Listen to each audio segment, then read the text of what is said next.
Bonjour, je m'appelle Laurence Joseph, je suis auteure-comédienne et en quelques mots mon parcours, j'ai commencé le théâtre à l'âge de 12 ans et puis c'était vraiment une passion pour moi, j'ai voulu en faire mon métier, mais j'ai vraiment commencé le métier proprement dit à 24 ans avec la pièce Le Dindon de Feydeau.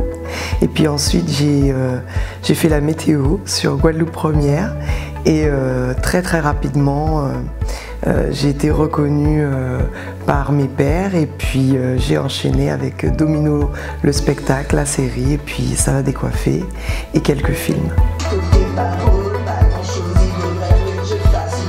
Alors mon spectacle Surtout ne change pas, c'est une hymne à la dérision en fait sur notre société actuelle par des personnages qui sont complètement décalés et qui font un peu partie de moi. En gros, Laurence Joseph ne veut pas changer ni sa manière de parler ni sa manière d'être, mais les personnages aimeraient bien qu'elle change parce que sans eux, elle n'existe pas. Donc un ensemble de personnages comme Ernestine qui a 83 ans, qui est une grand-mère antillaise, LG qui est avide de célébrité, Killer qui est un garçon un peu paumé qui aimerait s'en sortir, et puis il y a aussi des personnages qui arrivent comme Raymond qui dépeint un peu un homme perdu qui est tombé dans l'alcoolisme. Je parle de sujets un peu difficiles parfois, mais avec humour.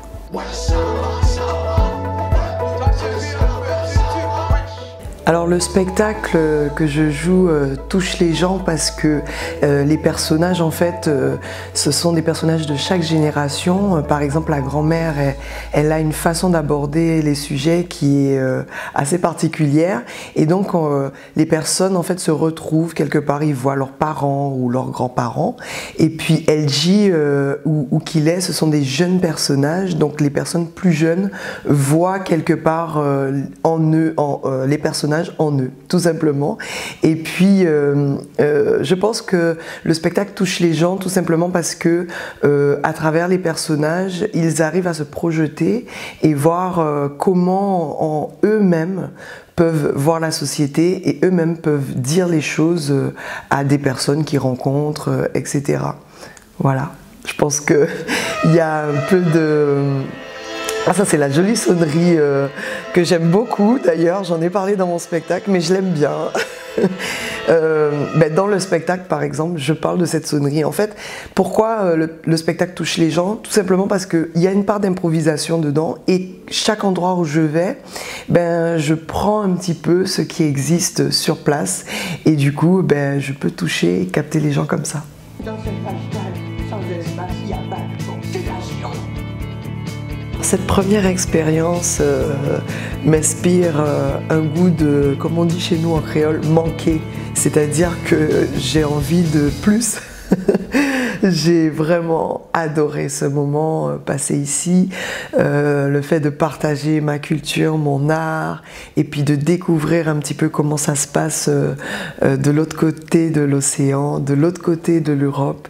J'ai aimé cette vision qu'a Monsieur Ducrot en fait, de pouvoir ouvrir au maximum l'esprit des élèves, l'esprit des personnes qui sont ici et par le biais du théâtre et par le biais d'une personne comme moi qui suis complètement délurée et déjantée et qui aborde des sujets assez forts sur la couleur de peau par exemple ou la place de la femme, des personnes âgées, etc.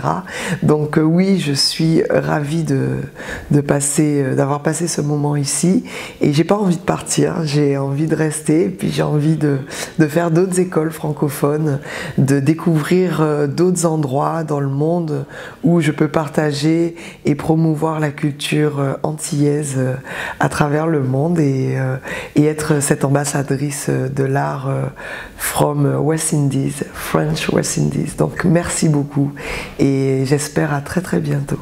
Je voulais juste vous faire un petit mot en créole pour vous dire au revoir et c'est à dans d'autres soleils.